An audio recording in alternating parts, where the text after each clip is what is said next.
सभी दर्शकों को नमस्ते। जय सनातन, जय आर्यावर्त।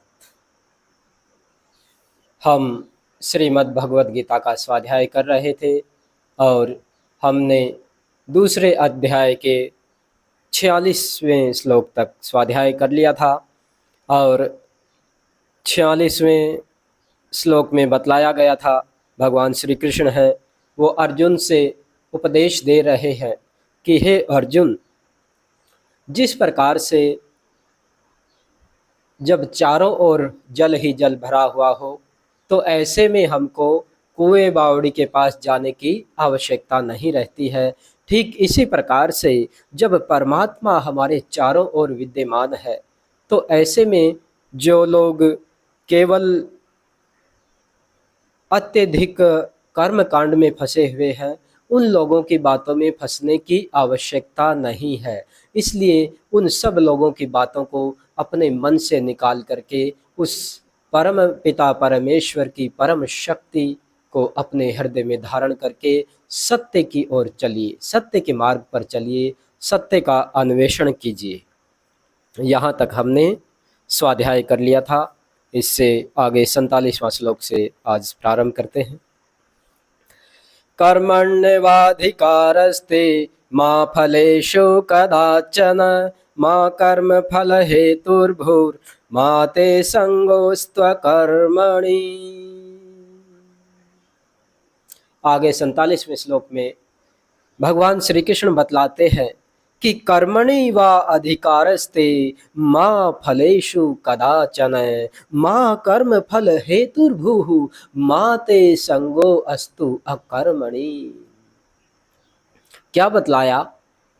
कहा कि हे अर्जुन, कर्मणि एव ते अधिकारः अस्तु, केवल कर्म करने में ही तेरा अधिकार है, उसके फल की इच्छा रखने में कभी भी तेरा अधिकार नहीं है। इसलिए कर्म करो परंतु फल की इच्छा मत रखो।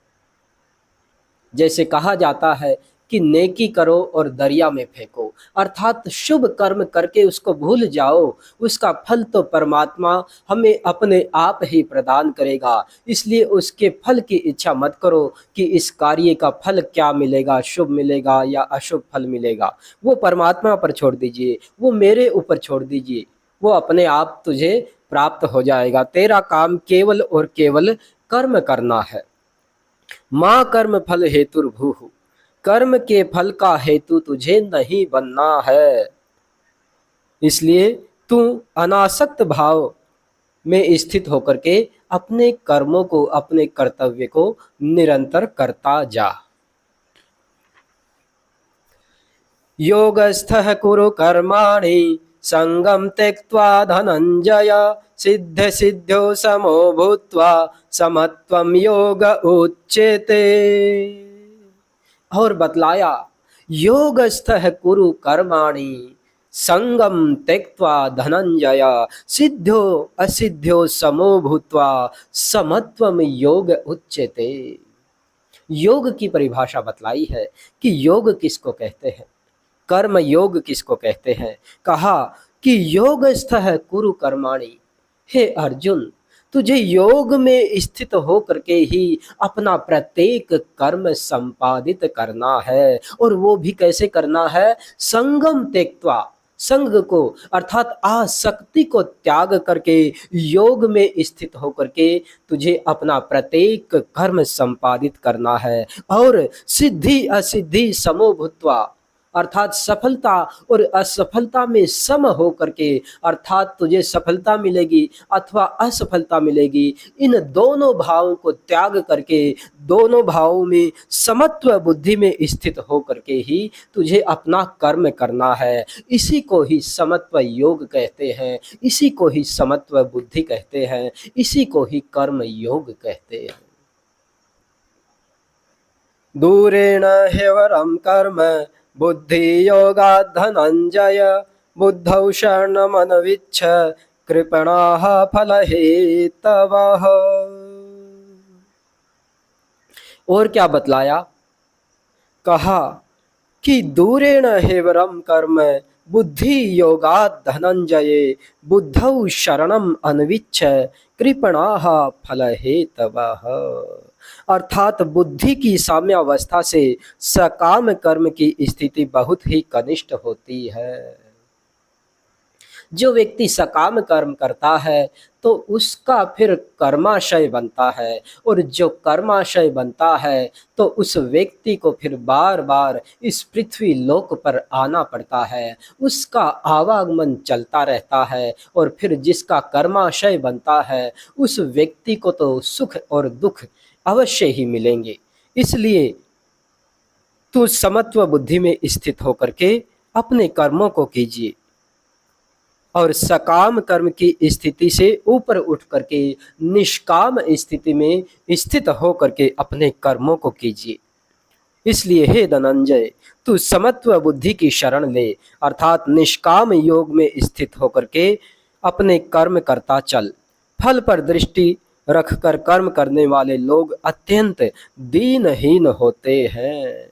कृपणाः फल हेतवः, फल का हेतु, फल की इच्छा रखने वाले लोग तो कृपण होते हैं, दीनहीन होते हैं, दुखी और दरिद्र होते हैं। इसलिए समत्व बुद्धि में स्थित होकर के, निष्काम योग में स्थित होकर के अपने समस्त कर्मों को संपादित करता जा।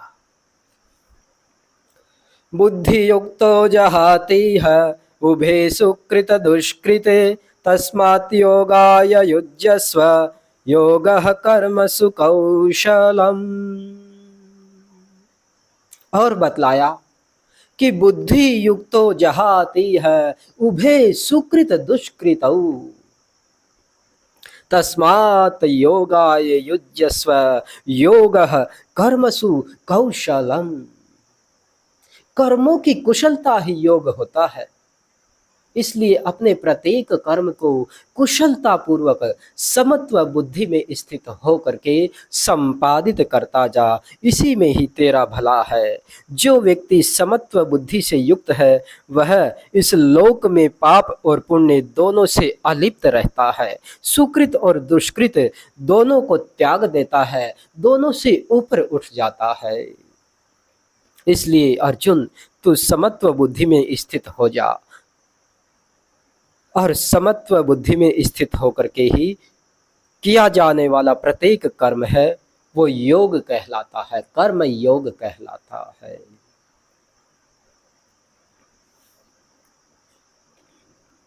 कर्मजं बुद्धि युक्ता ही फलं त्यक्त्वा मनीषिणः जन्म बंध विनिर्मुक्ताः पदं गच्छन्ति अनामयम्। कर्मजं बुद्धि युक्ता ही फलं त्यक्त्वा मनीषिणः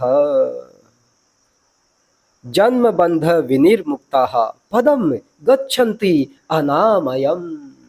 अनामय पद को प्राप्त होते हैं, अर्थात उस अजर अमर पद को प्राप्त होते हैं। कौन लोग प्राप्त होते हैं? फलम त्यक्त्वा मनीषिणः बुद्धि युक्ता कर्मजः, बुद्धि युक्ता कर्मजम फलम त्यक्त्वा मनीषिणः। जो मनीषी लोग अर्थात जो बुद्धिमान लोग, जो विवेकी लोग, जो ज्ञानी लोग बुद्धि युक्त होकर के और फल की इच्छा को त्याग करके अपने कर्मों को करते हैं, तो ऐसे व्यक्ति जन्म और मरण के बंधन से मुक्त होकर के उस परम पद को, निर्विकार पद को, अनामय पद को प्राप्त हो जाते हैं। यदा ते मोह कलिलं बुद्धिर्व्यतितरिष्यति तदा गन्तासि निर्वेदं श्रोतव्यस्य श्रुतस्य च। और जब तुम्हारी बुद्धि इस दलदल से, इस मोह रूपी पंख से पार हो जाएगी, तदा गन्तासि निर्वेदम, तब तू निर्वेद अवस्था को, वेदना रहित अवस्था को, दुख रहित अवस्था को, संताप रहित अवस्था को प्राप्त हो जाएगा।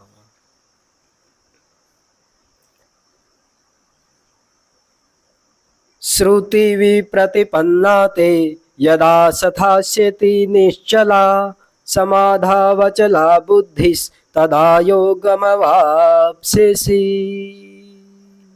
और बतलाया कि नाना प्रकार की परस्पर विरोधी बातें सुनने से श्रुति विप्रतिपन्ना ते यदा स्थास्यन्ति निश्चला। श्रुति विरुद्ध अर्थात वेद शास्त्रों से विरुद्ध बातों को सुन सुन करके तुम्हारी बुद्धि है वो विचलित हो गई है। अनेक प्रकार के व्यर्थ के कर्म कांडों के विषय सुन सुन करके तुम्हारी बुद्धि है वो उन व्यर्थ की बातों में फंस गई है। इसलिए उन सब प्रकार की बातों को छोड़ करके और वेदों के अनुसार अपनी बुद्धि को स्थिर करके समाधि वृत्ति में द्वंद्व रहित स्थित होकर के तू अपने प्रत्येक कर्म को करता चल, तभी तू साम्य बुद्धि योग को प्राप्त हो सकता है। अर्जुन उवाच स्थित प्रज्ञस्य का भाषा समाधिस्थस्य केशव स्थितिः किं प्रभाषेत किमासीत व्रजेत किम। भगवान श्री कृष्ण के मुख से बार बार स्थित प्रज्ञ होने की बात सुन करके अर्जुन पूछता है कि हे प्रभु, ये स्थित प्रज्ञ क्या होता है? मेरे तो ये समझ में नहीं आया है अभी तक। आप बार बार स्थित प्रज्ञ होकर कर्म करने की बात कह रहे हो, आखिर ये स्थित प्रज्ञ होता क्या है और इस स्थित प्रज्ञ को क्या करना चाहिए, कैसे उठना चाहिए, कैसे बैठना चाहिए, कैसे आचरण करना चाहिए, थोड़ा मुझे विस्तार से समझाइए। ऐसा अर्जुन पूछते हैं तो भगवान श्री कृष्ण उत्तर देते हैं। श्री भगवान वाच प्रजहाति यदा कामान् सर्वान् पार्थ मनोगतान् आत्मन्नेवात्मना तुष्टः स्थित प्रज्ञस्तदोच्यते। दुःखेषु अनुद्विग्न मनाः सुखेषु विगतस्पृहः वीतराग भय क्रोधः स्थित धीर मुनिरुच्यते। और बतलाया कि दुख की स्थिति आने पर जिसका मन अनुद्विग्न रहता है, अर्थात जिसका मन विचलित नहीं होता है, और सुख की स्थिति आने पर जो सुख के कारण, खुशी के कारण से फूल करके कुप्पा नहीं होता है, सुख में भी जो विचलित नहीं होता है और जो दुख में भी विचलित नहीं होता है। बहुत से लोग सुख में भी पागल हो जाते हैं। इसलिए न तो दुख में विचलित होना है और न ही सुख में विचलित होना है। वीत राग भय क्रोध है, भय को, क्रोध को, अशांति को त्याग देना है। वीत राग होना है, राग द्वेष भय लोभ क्रोध इन सब से विगत हो जाना है, इन सब से ऊपर उठ जाना है, इन सब से रहित हो जाना है। ऐसा व्यक्ति ही स्थित धी कहलाता है, स्थित प्रज्ञ कहलाता है, स्थित बुद्धि कहलाता है। अर्थात मुनि की तरह अपने आप में ही जो स्थित हो जाता है वही व्यक्ति स्थित प्रज्ञ कहलाता है। यह सर्वत्र अनभिस्नेह तत्तत् प्राप्य शुभाशुभम। जो व्यक्ति शुभ और अशुभ दोनों परिस्थितियों में ही उससे मोह नहीं रखता है, अभिस्नेह नहीं रखता है, उससे ऊपर उठ जाता है और नाभिनंदन्ति न द्वेष्टि, न किसी से अत्यंत प्रेम करता है और न ही किसी से अत्यंत द्वेष करता है, तो इस प्रकार से जो व्यक्ति सम अवस्था में स्थित रहता है वही स्थित प्रज्ञ कहलाता है। यदा संहरते चायं कूर्मोऽङ्गानीव सर्वशः इन्द्रियाणीन्द्रियार्थेभ्यस्तस्य प्रज्ञा प्रतिष्ठिता। और बतलाया यदा संहरते चा अयम कूर्मो अंगानेव सर्वशः। जिस प्रकार से कछुआ होता है, कछुआ भय की स्थिति में, विपरीत परिस्थिति में अपने सारे अंगों को, अपनी गर्दन को, अपने हाथों को, अपने पैरों को, सबको अपने खोल के अंदर सिमेट लेता है, ठीक इसी प्रकार से जो मनुष्य विपरीत परिस्थिति में अपने इंद्रियों के विषयों से अपनी इंद्रियों को समेट लेता है, तो ऐसा व्यक्ति ही स्थित प्रज्ञ कहलाता है। विषया विनिवर्तन्ते निराहारस्य देहिनः रसवर्जं रसोऽप्यस्य परं दृष्ट्वा निवर्तते। यततो ह्यपि कौन्तेय पुरुषस्य विपश्चितः इन्द्रियाणि प्रमाथीनि हरन्ति प्रसभं मनः।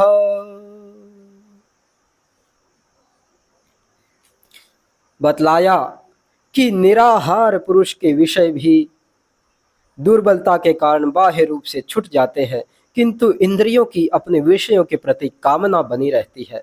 परंतु जिसने परम ब्रह्म को प्राप्त कर लिया, उसकी सभी प्रकार की कामनाएं स्वतः ही छूट जाती है। हे कौन्तेय, कारण यह है कि यत्नशील विद्वान पुरुष की भी प्रमथनशील इंद्रियां मन को बलपूर्वक खींच लेती हैं और उसे अपने वश में कर लेती है।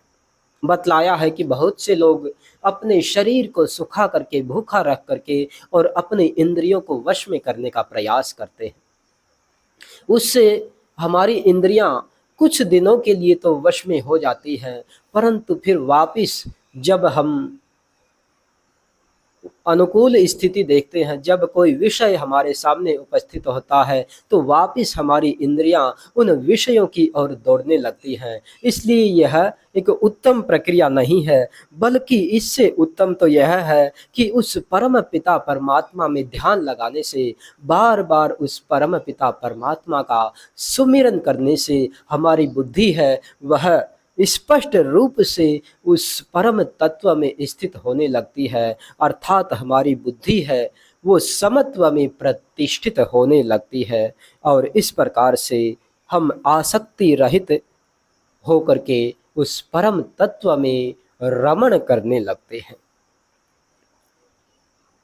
क्योंकि हे अर्जुन, हमारी जो इंद्रियां हैं वो बहुत ही बलवान है, बहुत शक्तिशाली होती है। ये बड़े बड़े विद्वानों को अपने बहाव में बहा ले जाती है। जिस प्रकार से नदी का वेग बड़े बड़े पत्थर खंडों को, बड़े बड़े पर्वतों को, बड़े बड़े वृक्षों को बहा करके ले जाता है, ठीक उसी प्रकार से इंद्रियों का वेग भी बहुत ही तीव्र होता है। बड़े बड़े विपश्चित, बड़े बड़े विद्वानों को बहा ले जाता है। इसलिए हमको उस परम प्रभु की आराधना करते हुए बार बार प्रतिदिन उस परम तत्व में ही लीन रहने का प्रयास करना चाहिए।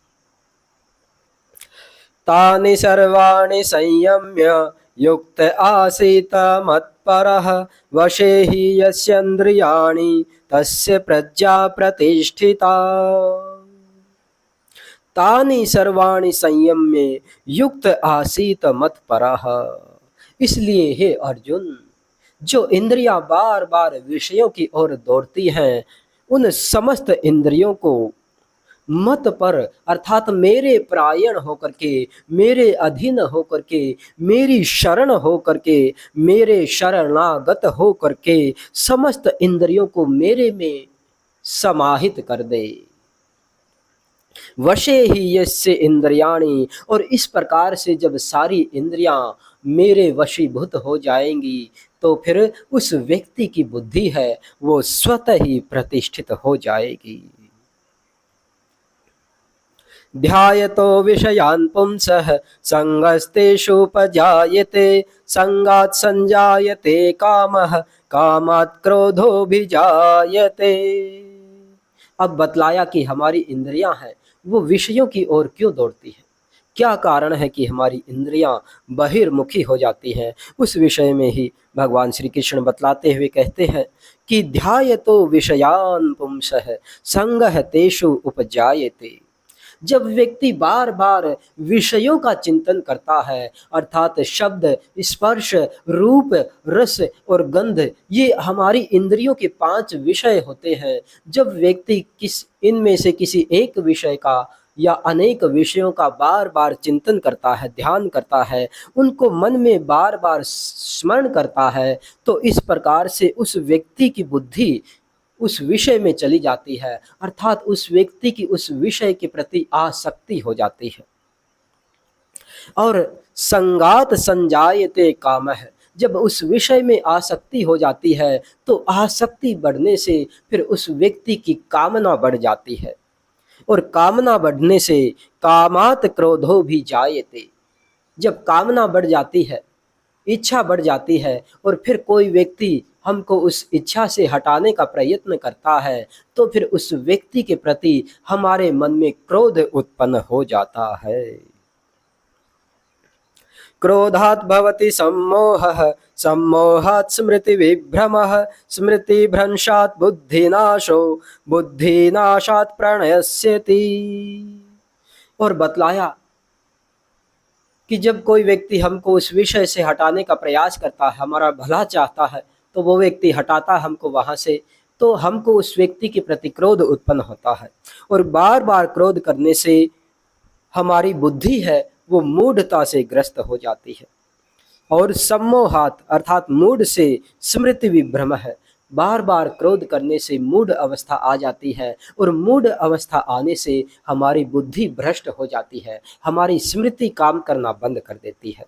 स्मृति भ्रंशात बुद्धि नाशो, और जब स्मृति भ्रंश हो जाती है तो हमारी बुद्धि का नाश हो जाता है, और बुद्धि नाशात प्रणश्यति, और जब व्यक्ति की बुद्धि का नाश हो जाता है तो समझो उस व्यक्ति के जीवन का ही नाश हो गया है। राग द्वेष वियुक्तैस्तु विषयानिन्द्रियैश्चरन् आत्मवश्यैर्विधेयात्मा प्रसादमधिगच्छति, प्रसादे सर्वदुःखानां हानिरस्योपजायते, प्रसन्नचेतसो ह्याशु बुद्धि पर्यवतिष्ठते। और बतलाया कि आत्मवशी राग द्वेष रहित पुरुष विषयों में रहित भी निर्लिप्त आनंद प्राप्त करता है। जो व्यक्ति राग और द्वेष से रहित हो जाता है तो वो अपनी इंद्रियों के द्वारा भी परम आनंद को ही प्राप्त करता है। इसलिए हमको अपने इंद्रियों के विषयों को हटा देना है, फिर हमारी इंद्रियां हैं वो हमको परेशान नहीं करेंगी, हमको व्याकुल नहीं करेंगी, वो इंद्रियां हमारी ही सहायक हो जाएंगी, और हम परम आनंद में स्थित हो जाएंगे। प्रसादे सर्व दुखानां हानिः अस्य उपजायते, प्रसन्न चेतसो ह्याशु बुद्धिः पर्यवतिष्ठते। जब व्यक्ति अपने आप में स्थित हो जाता है तो हमारे अंदर से ही एक प्रसन्नता का अनुभव होता है। प्रसाद अर्थात प्रसन्नता, मन की, आत्मा की प्रसन्नता। जब हम प्रसन्नता में स्थित हो जाते हैं तो सब प्रकार के दुख स्वतः ही नष्ट हो जाते हैं, दूर हो जाते हैं, और इस प्रकार से प्रसन्न चित्त व्यक्ति की, जो व्यक्ति हमेशा प्रसन्न चित्त रहता है, उसकी बुद्धि अपने आप ही उस परम आनंद में स्थित हो जाती है, उस परम अवस्था में स्थित हो जाती है जहाँ पर आनंद ही आनंद है। नास्ति बुद्धिरयुक्तस्य न चायुक्तस्य भावना, न चाभावयतः शांतिर् अशांतस्य कुतः सुखम। अब बतलाया कि अशांति का क्या कारण है, हमारा मन अशांत क्यों हो जाता है। तो कहा कि नास्ति बुद्धिरयुक्तस्य न चायुक्तस्य भावना, न चाभावयतः शांतिर् अशांतस्य कुतः सुखम।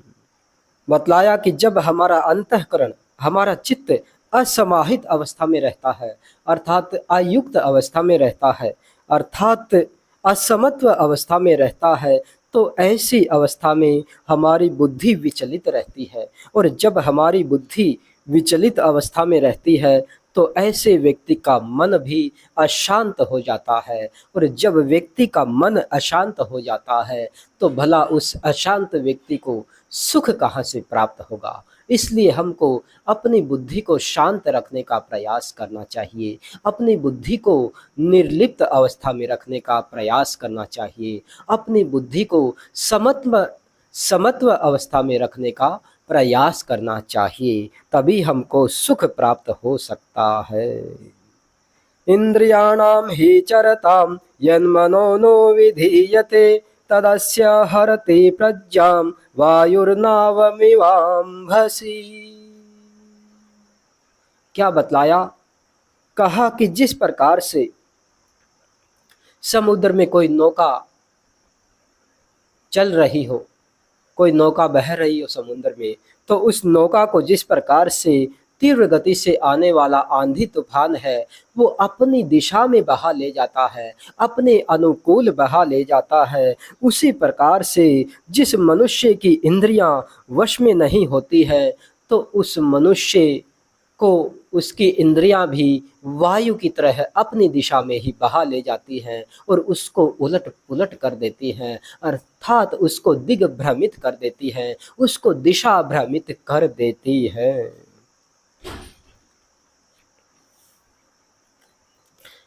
तस्मात् यस्य महाबाहो निगृहीतानि सर्वशः इंद्रियाणि इंद्रियार्थेभ्यस्तस्य प्रज्ञा प्रतिष्ठिता।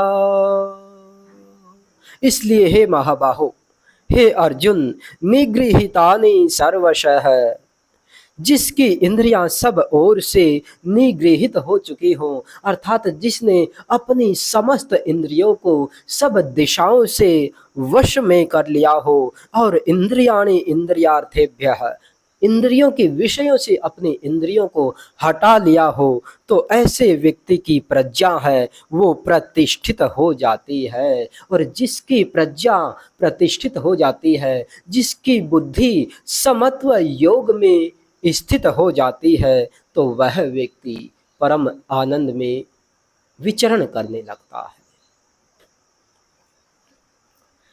या निशा सर्वभूतानां तस्यां जागर्ति संयमी यस्यां जागृति भूतानि सा निशा पश्यतो मुनेः। इसके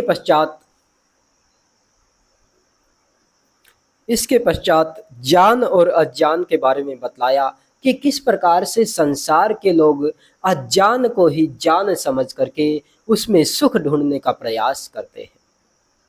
कहा कि या निशा सर्वभूतानाम तस्याम जागर्ति संयमी, अर्थात जिसको संपूर्ण जगत के लोग हैं वो अज्ञान समझते हैं, अंधकार समझते हैं, परंतु विद्वान लोग हैं, संयमी पुरुष है, स्थित प्रज्ञ पुरुष है, उसी को ज्ञान समझ के, उसी को आनंद समझ के उसी में विचरण करता है। और ये साम जागृति भूतानि सा निशा पश्येतो मुनेः, और जिसको संसार के लोग सुख समझते हैं, आनंद समझते हैं, ज्ञान समझते हैं, उस अवस्था को ज्ञानी लोग अज्ञान समझते हैं और उससे वो ज्ञानी लोग सदा सर्वदा दूर रहते हैं।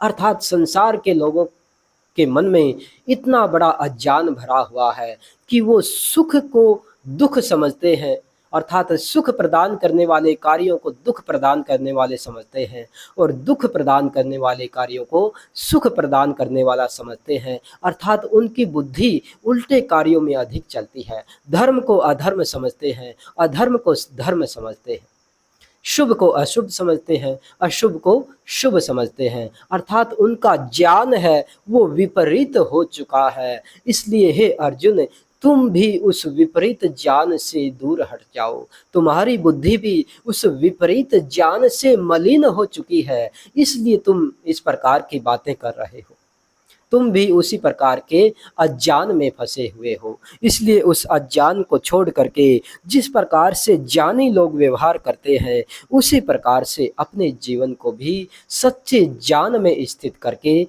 व्यवहार करना प्रारंभ कर दे। आपूर्यमाणम अचलम प्रतिष्ठम समुद्रमापः प्रविशन्ति यद्वत् तद्वत् कामायम प्रविशन्ति सर्वे स शांतिमाप्नोति न काम कामी। बतलाया कि जिस प्रकार से समुद्र में चारों ओर से पानी भरते रहने पर भी उसमें विक्षोभ या विकार उत्पन्न नहीं होता है, बल्कि वह अपनी अचल प्रतिष्ठा में विद्यमान रहता है।